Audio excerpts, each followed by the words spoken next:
আসসালামু আলাইকুম ওয়া রাহমাতুল্লাহি ওয়া বারাকাতুহু। আলহামদুলিল্লাহ ওয়াসসালাতু ওয়াসসালামু আলা রাসূলিল্লাহ ওয়া সাহবিহি আজমাইন। বাদ আউযু বিল্লাহি মিনাশ শাইতানির রাজিম। বিসমিল্লাহির রহমানির রহিম। ইয়া আইয়ুহাল্লাযীনা আমানু আতিউল্লাহা ওয়া আতিউর রাসূলা ওয়া উলিল আমরি মিনকুম। ফাইন তানাযাতুম ফি শাইইন ফারুদ্দুহু ইলাল্লাহি ওয়া রাসূলিহি ইন কুনতুম তু'মিনুনা বিল্লাহি ওয়াল ইয়াউমিল আখির যালিকা খায়রু ওয়া আহসানু তা'ওয়িলা। সম্মানিত দিনী ভাইরা,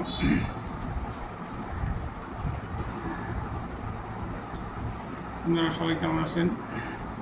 আপনাদের সবার উপর আল্লাহর দয়া আর শান্তি বর্ষিত। আমি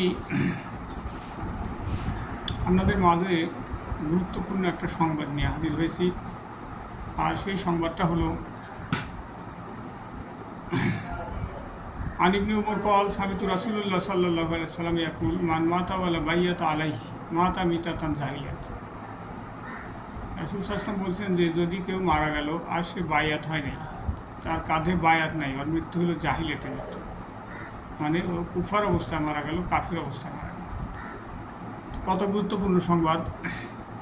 আর রাসূল সাল্লাল্লাহু আলাইহি ওয়াসাল্লাম বলছেন যে তুমি যদি আমার পক্ষ থেকে একটা আয়াত জানো সেটাই প্রচার করো।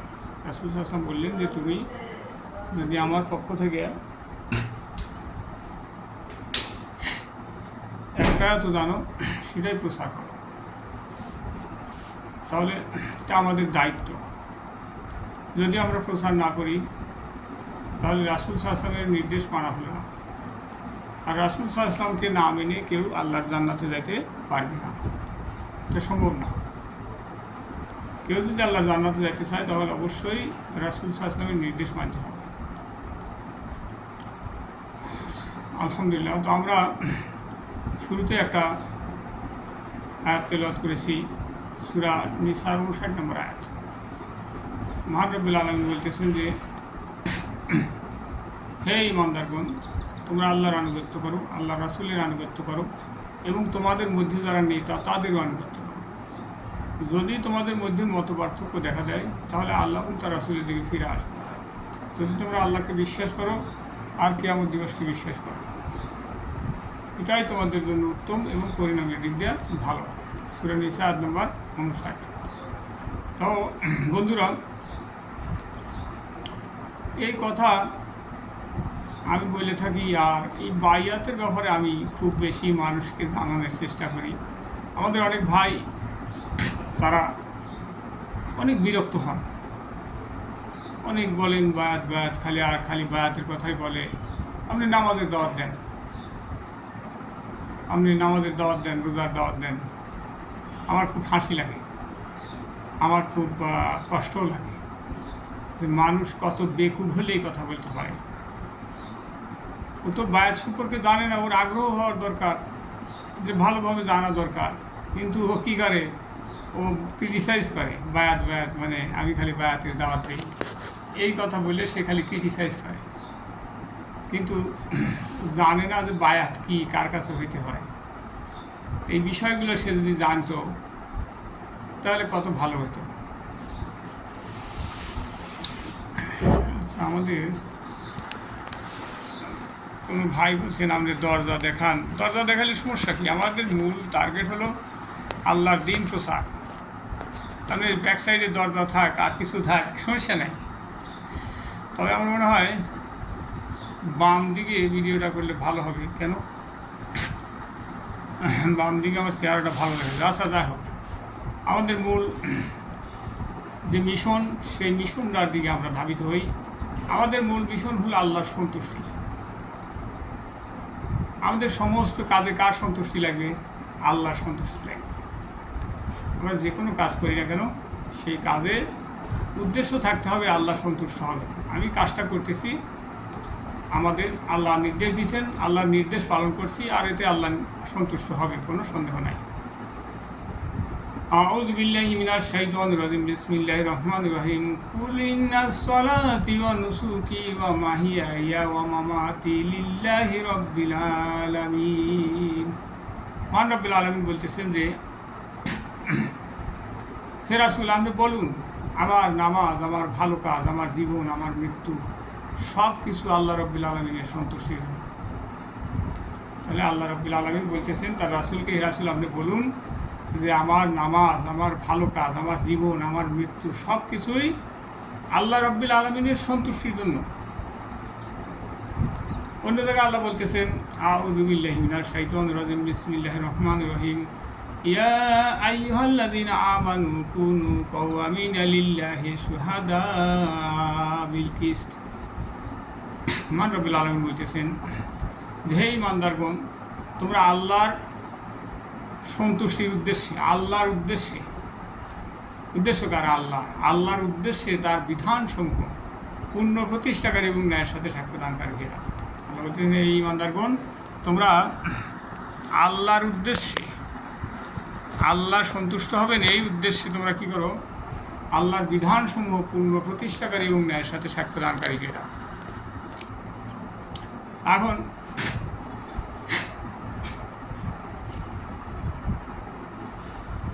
প্রত্যেকটা কাজ করতে হবে কি উদ্দেশ্যে? উদ্দেশ্য হবে আল্লাহর সন্তুষ্টি। তাই মহান রব্বুল আলামিন বলতেছেন যে হে ঈমানদারগণ, তোমরা যারা ঈমান এনেছো শোনো, আল্লাহর উদ্দেশ্যে তার বিধানসমূহ, আল্লাহর বিধানসমূহ পূর্ণ প্রতিষ্ঠাকারী এবং ন্যায়ের সাথে সাক্ষ্য দানকারী হয়ে দাও। সূরা মায়দা আয়াত নম্বর 8। তাহলে প্রত্যেক কাজ করতে হবে কিসের উদ্দেশ্যে? আল্লাহর উদ্দেশ্যে। তাহলে আমরা আল্লাহর আইন প্রতিষ্ঠা করতে যাব, সেখানে উদ্দেশ্য থাকবে কার? সন্তুষ্টি। উদ্দেশ্য থাকবে আল্লাহর সন্তুষ্টি। এই আল্লাহর সন্তুষ্টি ব্যতি রেখে যদি কোনো কাজ করা হয় তাহলে কি হবে? শিরক হবে, আরও জাহান্নামে যাবে। আল্লাহ তাআলা আমাদের আমল সহি নিয়তে করার তৌফিক দান করুন, আমিন। আমাদের নিয়তের ভুল ত্রুটিগুলো আল্লাহ তুমি দূর করে দাও আল্লাহ। আমাদের নিয়ত হবে আমরা যে কাজগুলো করছি সেই কাজগুলো হবে, উদ্দেশ্য হবে আল্লাহর সন্তুষ্টি, আর সাথে সাথে আমরা দুনিয়ায় লাভবান হব আর পরকালে জান্নাতে যাব ইনশাআল্লাহ। আমাদের কাজ করতে হবে কি? আল্লাহর সন্তুষ্টির উদ্দেশ্যে। আল্লাহ বলছেন ইয়া আইয়ুহাল্লাযীনা আমানু কুনু কাওয়ামিনা লিল্লাহি শুহাদা বিল কিসত। হে ঈমানদারগণ, তোমরা আল্লাহর উদ্দেশ্যে তার বিধানসমূহ পূর্ণ প্রতিষ্ঠাকারী এবং ন্যায়ের সাথে সাক্ষ্য দানকারী হয়ে যাও। তাহলে এই যে আল্লাহ আদেশ করছেন যে হে ঈমানদারগণ, তোমরা যারা ঈমান আনছো তারা কি করো? আল্লাহর সন্তুষ্টির জন্য, আল্লাহর আইন প্রতিষ্ঠা করার জন্য তোমরা কি করো? চেষ্টা করো। তাহলে যারা এই আল্লাহর আইন প্রতিষ্ঠা করার জন্য চেষ্টা করবে তারা কি আল্লাহর আদেশ মানবে, তারাই মূলত মুমিন। আবার আল্লাহর আইন কি সেটা আল্লাহ আমাদেরকে বলে দিয়েছেন। আল্লাহ বলতেছেন আল্লাহর আইন হলো তোমাদের মধ্যে যদি কেউ চুরি করে, পুরুষ অথবা নারী, তোমরা তাদের হাতগুলো কেটে ফেলো। আল্লাহ বলতেছেন যে আল্লাহর বিধান হলো তোমাদের মধ্যে যদি কেউ চুরি করে, পুরুষ অথবা নারী, তোমরা তাদের হাতগুলো কেটে ফেলো। এটা আল্লাহর বিধান, এটা তোমরা কার্যকর করো। বলছেন এটা আল্লাহর বিধান, এটা তোমরা কার্যকর করো। এরপর আবার আল্লাহ বলতেছেন আমাল্লাম ইয়াহকুম বিমা আনজালাল্লাহু ফাউলাইকা হুমুল কাফিরুন। যারাই আল্লাহর নাজিলকৃত বিধান দ্বারা হুকুম করে না ওরাই কাফের। এরপরে আল্লাহ বলতেছেন যারাই আল্লাহর বিধান দ্বারা হুকুম করে না, আল্লাহর নাজিলকৃত বিধান, বলতেছেন যারাই আল্লাহর নাজিলকৃত বিধান দ্বারা হুকুম করে না ওরাই কাফের। সাংঘাতিক ব্যাপার। আল্লাহ প্রথমে আল্লাহর আইন প্রতিষ্ঠা করতে বলছেন, এরপর আল্লাহ বলছেন যারা কি করবে না? এই আইন প্রতিষ্ঠার জন্য রাজনীতি করবে না, দল করবে না, চেষ্টা করবে না, ওরা কাফের। তাহলে কোরআন এত পরিষ্কারভাবে আমাদেরকে বলেছেন, আল্লাহ রাব্বুল আলামিন কোরআনে এমনভাবে আমাদেরকে নির্দেশ দিয়েছেন, নির্দেশগুলো খুব সহজ সরল, এতে কোনো বক্রতা নাই। এই নির্দেশগুলো বোঝার ক্ষেত্রে কোনো না বোঝার কোনো সুযোগ নেই, এত সহজ। সুবহানাল্লাহ। আউযু বিল্লাহি মিনাশ শাইতানির রাজিম বিসমিল্লাহির রহমানির রহিম ইয়া আইয়ুহাল্লাযীনা আমানু আতিউল্লাহা ওয়া আতিউর রাসূলা ওয়া উলিল আমরি মিনকুম ফাইন তানাযাতুম ফি শাইইন ফারুদ্দুহু ইলাল্লাহি ওয়া রাসূলি ইন কুনতুম তু'মিনুনা বিল্লাহি ওয়াল ইয়াউমিল আখিরি যালিকা খায়রু আহসানু তাউইলা। হে ঈমানদারগণ, তোমরা আল্লাহর আনুগত্য করো, আল্লাহর রাসূলের আনুগত্য করো এবং তোমাদের মধ্যে যারা নেতা তাদেরও আনুগত্য করো। যদি তোমাদের মধ্যে মত পার্থক্য দেখা দেয় তাহলে আল্লাহ এবং তার রাসূলের দিকে ফিরে আসো। যদি তোমরা আল্লাহকে বিশ্বাস করো আর কিয়ামত দিবসকে বিশ্বাস করো, এটাই তোমাদের জন্য উত্তম এবং পরিণামের দিক দিয়ে ভালো। সূরা নিসা আয়াত নম্বর 59। তাহলে মহান রব্বুল আলামিন আমাদেরকে এখানে 3টা নির্দেশ দিলেন। 1 নম্বর, আল্লাহর আনুগত্য করো, আল্লাহ যা আদেশ করে তাই করো। আল্লাহর আদেশে কোনো দেরি করো না, কোনো প্রশ্ন করো না। আল্লাহর আদেশে কোনো প্রশ্ন করা যাবে না, আল্লাহ কেন এই আদেশ করলেন, এই আদেশ পালন করলে আমাদের কী লাভ হবে, কী লস হবে, কোনো প্রশ্ন করা যাবে না। আল্লাহ যা আদেশ করেছেন তাই করতে হবে। এরপর আল্লাহ কি বললেন, আল্লাহর রাসূলের আনুগত্য করো, রাসূল সাল্লাল্লাহু আলাইহি ওয়াসাল্লাম যা আদেশ করে তাই করো। কত সহজ, সুবহানাল্লাহ। তাহলে আল্লাহ বলতেছেন যে আল্লাহর রাসূল তোমাদেরকে যা আদেশ করে তাই করো। তাহলে রাসূল সাল্লাল্লাহু আলাইহি ওয়াসাল্লামের কোনো আদেশ দেরি করা যাবে না, রাসূল সাল্লাল্লাহু আলাইহি ওয়াসাল্লামের আদেশে কোনো প্রশ্ন খোঁজা যাবে না, রাসূল সাল্লাল্লাহু আলাইহি ওয়াসাল্লামের আদেশে কী করা যাবে না, ব্যতিক্রম করা যাবে না। রাসূল সাল্লাল্লাহু আলাইহি ওয়াসাল্লাম যা আদেশ করেন তাই করতে হবে। এরপর আল্লাহ কি বললেন, ওয়া উলিল আমরি মিনকুম, তোমাদের মধ্যে যারা নেতা তাদেরও আনুগত্য করো, তারা যা আদেশ করে তাই করো। এখন এই নেতা তো একজন মানুষ, সেই ক্ষেত্রে আল্লাহ কি বললেন, যদি তোমাদের মধ্যে মত পার্থক্য হয় তাহলে নেতার আদেশ তোমরা দেখো, যদি নেতার আদেশে কোনো সমস্যা হয়, তোমাদের মধ্যে মতবিরোধ দেখা দেয়, তাহলে সেই ক্ষেত্রে তোমরা আল্লাহ এবং তার রাসূলের দিকে ফিরে আসো। যদি তোমরা আল্লাহকে বিশ্বাস করো আর কিয়ামত দিবসকে বিশ্বাস করো, এটাই তোমাদের জন্য উত্তম এবং পরিণামের দিক দিয়ে ভালো। সূরা নিসা আয়াত নম্বর 59। তাহলে আল্লাহ বললেন যে নেতা যদি কোনো ভুল আদেশ দেয় তোমরা সংশোধন করে দাও, কোরআনে কি আছে হাদিসে কি আছে সেটা দেখো। নেতা যদি কোনো আদেশ দেয় সেই আদেশ কি করো, যদি দেখো কোরআন হাদিসের বিরুদ্ধে যাচ্ছে, মুসলমানদের স্বার্থের বিরুদ্ধে যাচ্ছে, বড় কোনো স্বার্থ ক্ষতি হচ্ছে, তখন তোমরা কী করো, সেই নেতার সাথে পরামর্শ করো যে না, এই কাজ করলে আমাদের এত বড় ক্ষতি হবে, আমাদের লাভের চেয়ে ক্ষতি বেশি হবে। সেক্ষেত্রে কী করো, নেতাকে পরামর্শ দাও। তাহলে আল্লাহ বলছেন যে এই কাজটা করবে যদি তোমরা আল্লাহকে বিশ্বাস করো আর কিয়ামত দিবসকে বিশ্বাস করো। তাহলে নেতার আদেশ মানতে হবে। নেতা যদি ভুল করে তাকে কী করতে হবে, সংশোধন করে দিতে হবে। আল্লাহ বলছেন যদি তোমরা কী করো, আল্লাহকে বিশ্বাস করো আর কিয়ামত দিবসকে বিশ্বাস করো। তাহলে কিয়ামত দিবসকে বিশ্বাস যে করে, আল্লাহকে যে বিশ্বাস করে, সে কী করবে, নেতার আদেশ মানবে। আর নেতার ভুল ত্রুটি হলে সবাই মিলে কী করবে, সংশোধন করার চেষ্টা করবে, নেতাকে সংশোধন করার চেষ্টা করবে, অথবা তারা নেতার আদেশ মানবে। আর আল্লাহ বলছেন যদি এই কাজটা করো তাহলে তোমাদের জন্য উত্তম হবে আর এর পরিণামটাও ভালো হবে। এই পরিণামটা কী হবে, ভালো হবে। তাহলে আমাদের যে ইসলামের প্রথম অবস্থায় যখন রাসূল সাল্লাল্লাহু আলাইহি ওয়াসাল্লাম যখন মারা গেলেন, তখন সাহাবীগণ আবু বকর সিদ্দিক রাদিয়াল্লাহু আনহুকে নেতা বানালেন। সবাই তাকে প্রতিশ্রুতি দিলেন, আমরা আপনার আনুগত্য স্বীকার করলাম, আপনি আমাদেরকে যা আদেশ করবেন আমরা তাই করতে বাধ্য থাকব, আপনার আদেশ পালন করতে আমরা কী করব, বাধ্য থাকব, আপনি আদেশ করবেন আমরা সেই আদেশ পালন করতে বাধ্য থাকব। এরপরে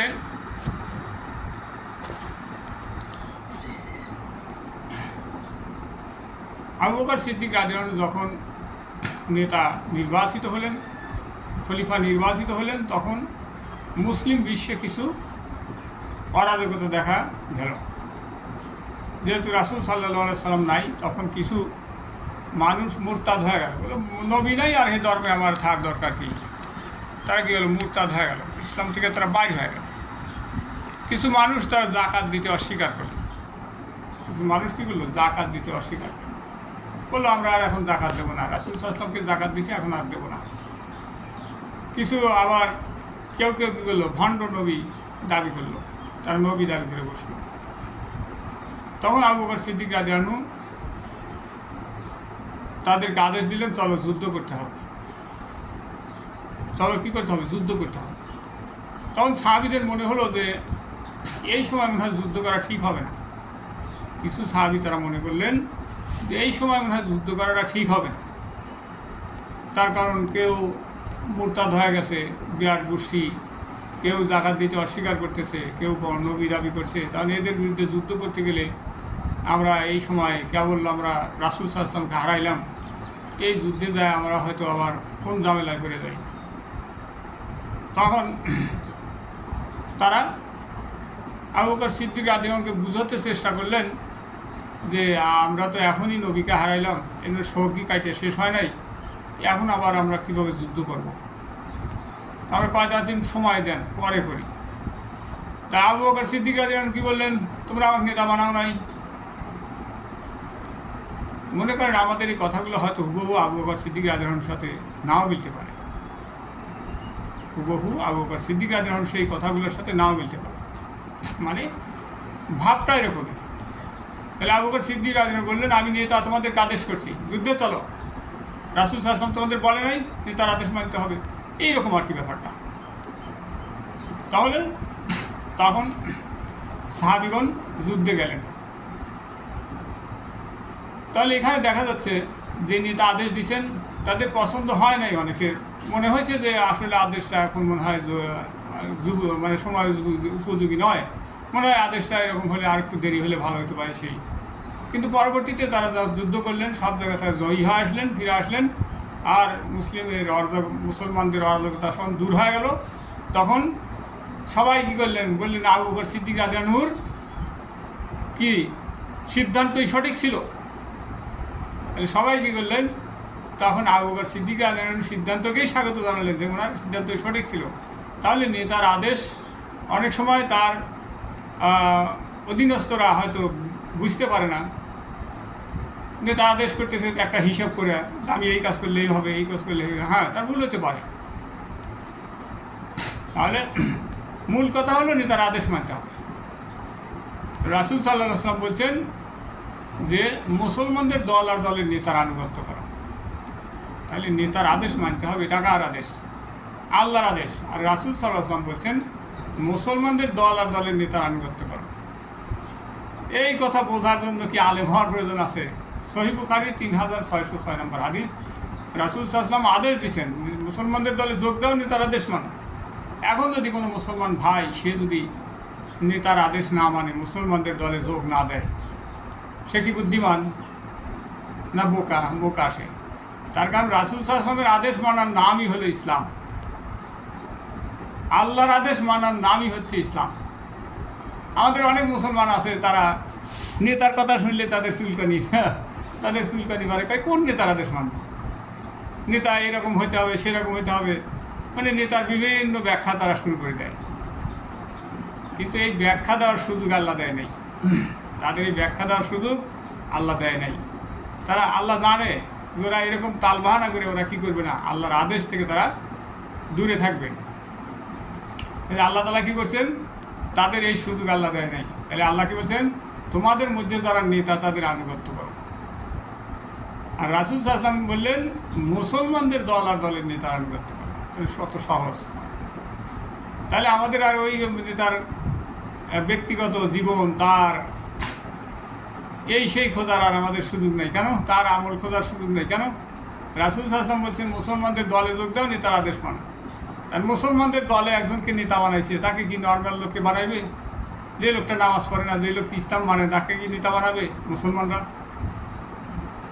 এটা কি কোনো বুদ্ধিমান চিন্তা করতে পারে? হ্যাঁ, নেতা নির্বাচনে কি হতে পারে, 19-20 হইতে পারে। একজন লোক তার চেয়ে যোগ্য ছিল, সে হয়তো সেখানে জনগণ তাকে সেটা মনে করে নাই, তার চেয়ে অন্য লোককে তারা নির্বাচিত করছে। কারণ মানুষ তো তার অন্তরের খবর জানে না, তার যোগ্যতার খবর এভাবে মানুষ জানে না। তাহলে ইসলামের নিয়ম হলো যে বেশিরভাগ লোক যাকে নেতা নির্বাচিত করবে সেই নেতা হবে। বেশিরভাগ লোক ভুল করতে পারে না, হয়তো বা তাদের মধ্যে কী হতে পারে, যোগ্য লোক 5 জন আছে, তার মধ্যে একটু কম বেশি থাকতে পারে, আর তারা যাকে যোগ্য মনে করবে হয়তো বা সেই লোকটা তার চেয়ে আরও যোগ্য লোক আছে, কিন্তু এটাই ইসলাম, এটাই বুঝানো হয়েছে যে এটা তো দাড়িপাল্লায় মাপার জিনিস না, দাড়িপাল্লায় মাপার জিনিস না। লক্ষ লক্ষ মুসলমানের মধ্যে কে বেশি যোগ্য, কে বেশি যোগ্য, দাড়িপাল্লায় মাপার জিনিস না। একটা মানুষ এক সাইডে তার ভালো জ্ঞান আছে, আর এক সাইডে সে একটু তার জ্ঞান কম আছে, আর একটা লোক আর এক সাইডে ভালো আছে, আর এক সাইডে তার, এটাই স্বাভাবিক। সব মানুষ সমান না, কিন্তু এর মধ্যে থেকেই একজনকে বেছে নিতে হবে। এখন রাসূল সাল্লাল্লাহু আলাইহি ওয়াসাল্লাম বললেন, মুসলমানদের দল আর দলের নেতার আনুগত্য করো, মুসলমানের দলে যোগ দাও, নেতার আদেশ মানো। কত পরিষ্কার, সুবহানাল্লাহ। তো বন্ধুরা, তাহলে আমরা আজ এই পর্যন্ত রাখছি, ছোটো ছোটো ভিডিও বানাই যেন আপনারা অধৈর্য না হন।